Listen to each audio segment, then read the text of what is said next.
Welcome back, viewers. I'm Anthiar, and this is XCOM Enemy Within Long War Mod. That's classic Iron Man. Today we have a light alien abduction in Yokohama, Japan, and it's PFC madness again. It's all rookies with tons of flashbangs, 3 of them to be precise. Got an HE grenade to clear cover if I need to, a couple APs for if it gets pretty intense, and ceramic plates to try to keep everybody alive. We'll get out there and kind of see what we're getting into, but again, we're still in March, as I keep saying, so the enemies aren't going to be overwhelmingly painful for us to deal with, and hopefully the map gives us something that we can handle without too much trouble. We have visual on the mission site. Setting down.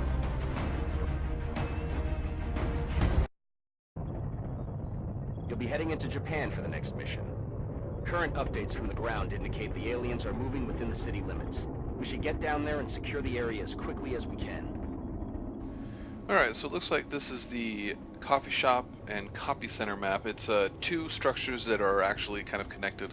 There's a solid wall between them, so you can't run between them directly, but there's no like secondary structures. It's an alley behind them, a road front in front of them, obviously, and then just the structures themselves.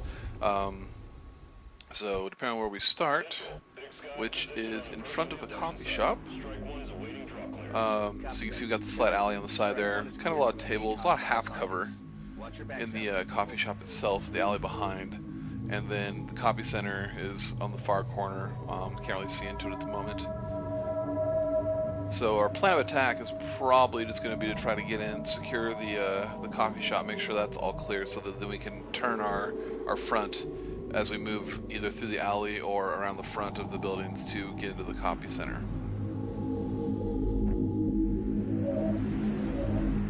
I'm on it, Commander. So first things first, gonna get some eyes in the building itself. We've got no contact yet, and that's a pretty large chunk of the coffee shop revealed. So the back corner is still kind of hidden out there, but we can see most of it, so we know that it's at least safe enough to move forward, everybody forward up, and get prepped to actually enter the next round. Look out.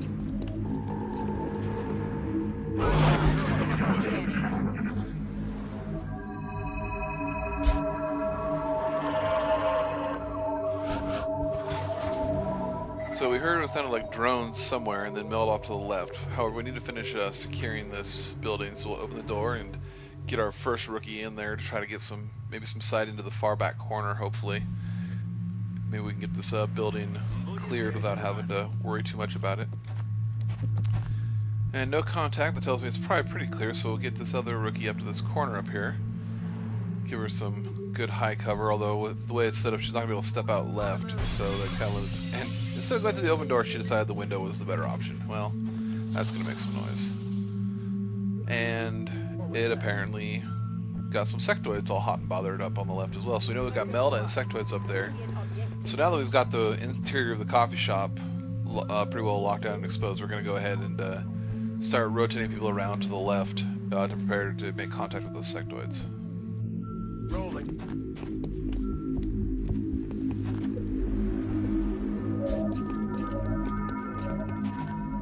And now, depending on where I have make that contact with the sectoids, I have the option of running some of these troops around the truck.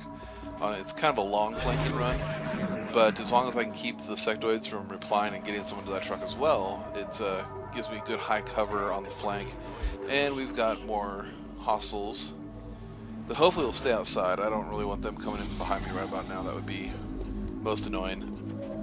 But we'll continue kind of moving people up their last moves into high cover as much as I can. I'd like to make sure that we can at least react when we make contact, or we'll just do it now.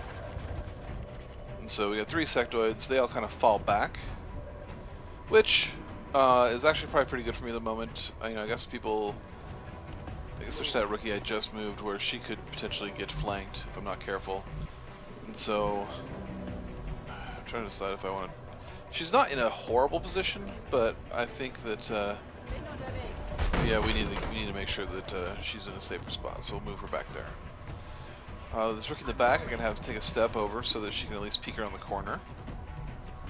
and our kind of rear security element will move up to some high cover, where he's still kind of in the back because I'm not expecting him to see much in the way of shots next round, but at least he's a little closer, might be able to move in.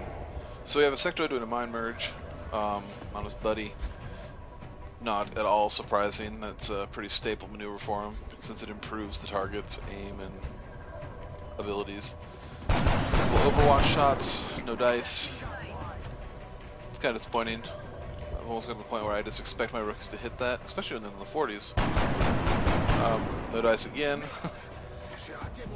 But I think I got spoiled in some previous episodes. So he's going to try to mind fray and succeed. So that's 1 damage. It's just armor damage, so it's not a big deal. And she didn't panic, so I don't have to worry about panic chain. But that's going to really inhibit her aim and her movement during the next couple turns. So I kind of want to be careful that I don't trip an Overwatch from that 3rd sectoid wherever the hell it went. But that meld is looking really tasty as well. As long as that 3rd sectoid's not like, you know, somewhere else kind of behind the cab, I should be okay. Yeah. So I still don't know where he is, but I do know that he must be inside the building proper. Now, AP grenade, this guy in the back should kill him, and then do damage to the one in front because of the mind merge being broken. That's gonna make my life a lot easier, kind of limit that sectoid's ability. We'll hunker the person's mind frayed since they're pretty useless. Got a 42% shot, but if I miss, I might hit the meld, and I don't want to risk blowing up what I just kind of worked hard to get up to. So we're going to advance to some more high cover, and there's that trailing sectoid, and he is indeed in the building. Let's see, we got 36, or I could flashbang him, just to make sure he isn't able to do anything horrible to the rookie that he's like 2 tiles away from. So we'll get him disoriented. And then we'll have to kind of figure out how we're going to deal with him at this point. I think maybe, you know, we'll just Overwatch. See if we can't prevent them from doing anything stupid and getting me hurt. Now I have the option of running around. Since that forward rookie's already kind of cleared the area, I can dash him up to this high cover on the truck. Gets him kind of in a potentially flanking position.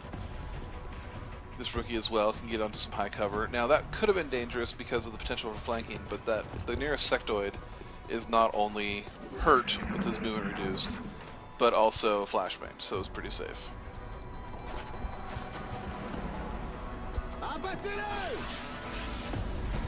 So the first sectoid suppresses, which is going to limit my ability to aim, and it also gives him a free shot at me if I try to move him. And when you're moving out from suppression, usually you're not getting any cover from it. But I can move my flankers up, take some advantage of flanking shots, hopefully. The first one is going to result in a dead sectoid. Love to see that. Especially since my rookies have been kind of notoriously bad at those flank shots up to this point. I can move another rookie up.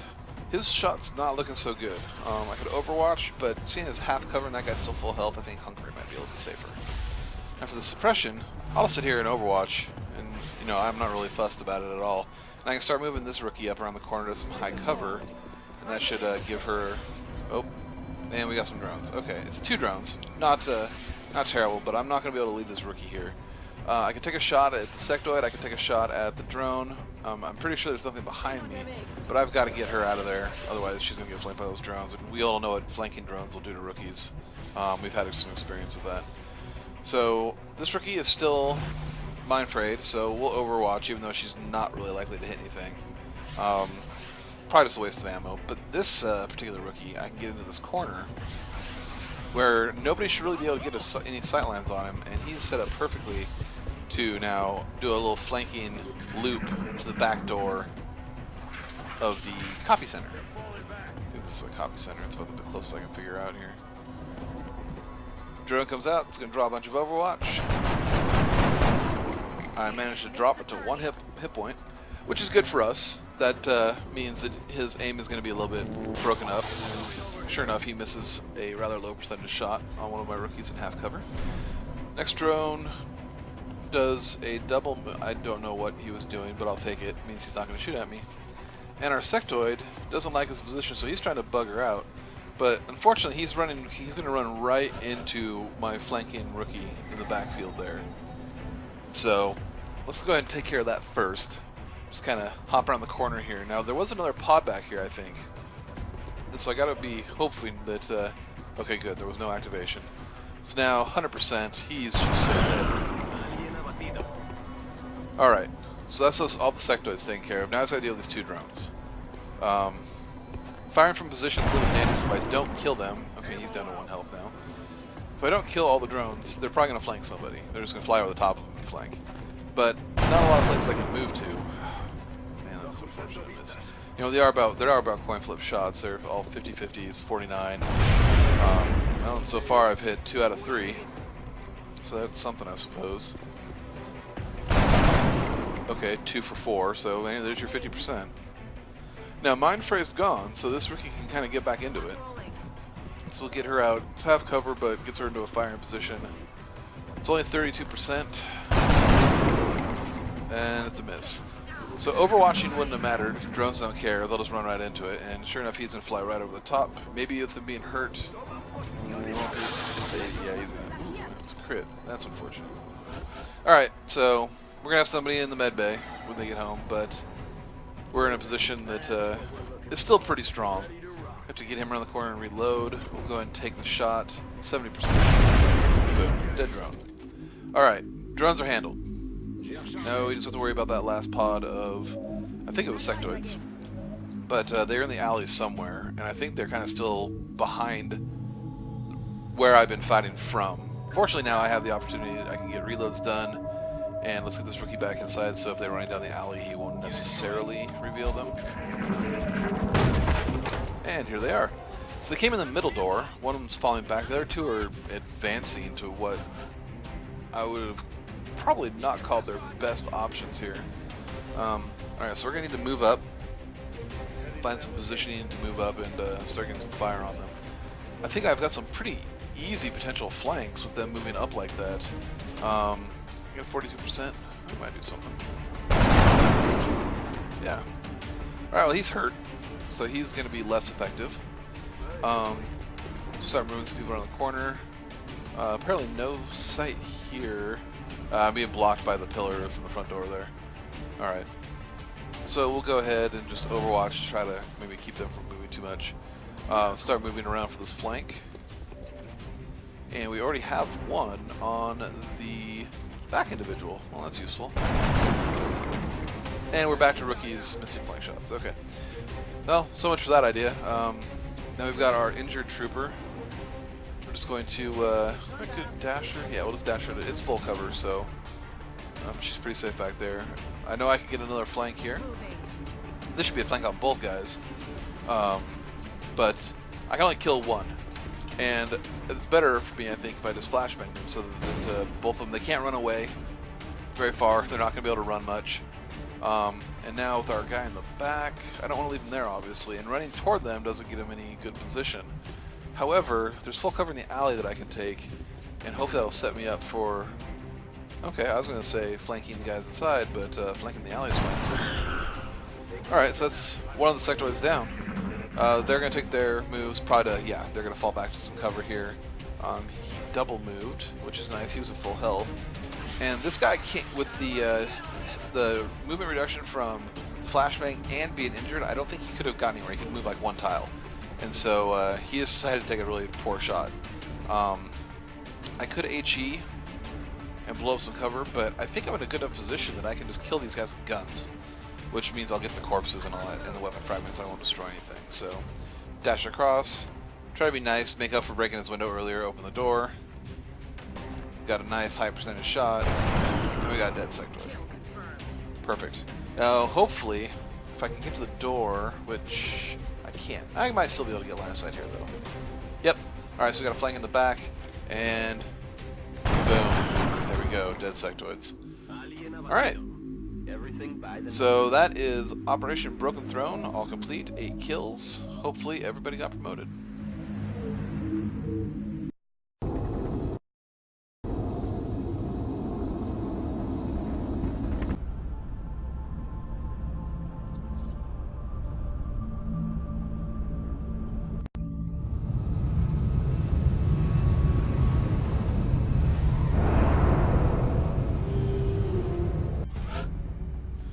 And sure enough, everybody managed to get a kill, at least one. That means everybody got promoted. We do have somebody that's going to be wounded for about 2 weeks almost. Not what we can do about that though. Got plenty of stuff. 21 meld. I'm not sure if I should be happy or worried. Got a little bit of money. Panic in Japan has decreased. Looking pretty solid, to be honest. But I don't think we have a lot that we can do, so we're just going to go ahead and zip forward. And we have our first council mission. What do we got? Let's see what we can do for the council here. Target escort. So it looks like so we're on the observatory map. It's the observatory extraction. We got a scientist up there. They're going to give us 4 scientists, panic reduction, and 213 credits, dollars. I don't know what I'm going to call those things. But so it gives us a little bit of time to do it. We have to go within 8 hours. So I just want to take a look. India's panic is not that bad, but then again, neither there's anywhere else, to be honest. So that'll knock their panic down pretty effectively. But that'll be for next time. Target extraction, target escort at the observatory. So I hope you guys enjoyed the episode, and I hope to see you again next time for our first council mission. Until then, take care.